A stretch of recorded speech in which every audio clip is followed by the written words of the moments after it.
All right, no fluff, just the straight story. The land called Israel/Palestine has been fought over for thousands of years, long before modern politics. Ancient Israelites lived there. Then empires came and went: Assyrians, Babylonians, Romans.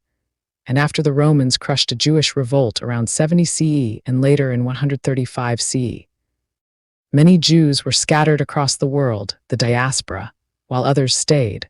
Over centuries, the land became mostly populated by Arab peoples, many of them Muslim, with Christian minorities too. Fast forward to the late 1800s. In Europe, Jews faced brutal persecution, discrimination, and violence, especially in places like Russia. So a political movement called Zionism started. This wasn't originally about religion, it was about survival and self-determination. The idea that Jews should have their own homeland where they wouldn't be oppressed, and many Zionists pointed to historic Israel, then part of the Ottoman Empire, as that place. After World War I, the Ottoman Empire collapsed, and Britain took control of the land, called the British Mandate of Palestine.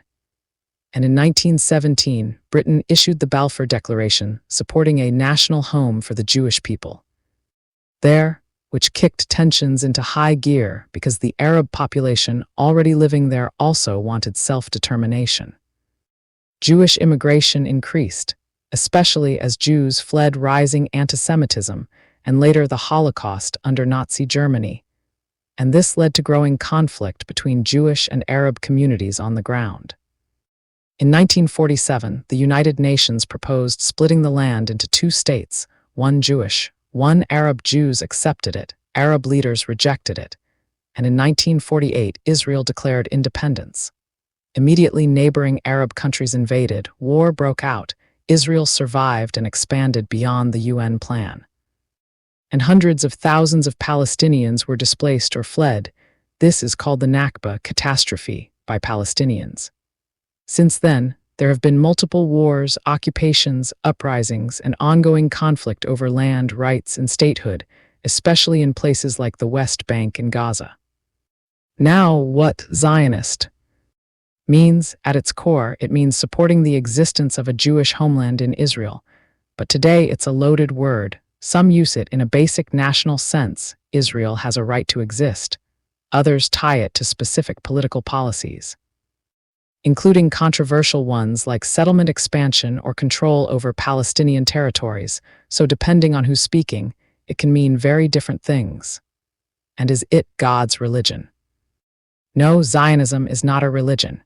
It's a political and nationalist movement, while Judaism is the religion, and even among Jews there are many different views. Some religious Jews support Israel for theological reasons. Some secular Jews support it for cultural or safety reasons. And some Jews oppose Zionism entirely. Same goes for Christians and Muslims, who also have deep religious connections to the land but very different beliefs about it. Bottom line, this isn't a clean, heroic story on any side. It's a tangled mix of survival, trauma, nationalism, displacement, and power, with real people on all sides carrying generations of pain.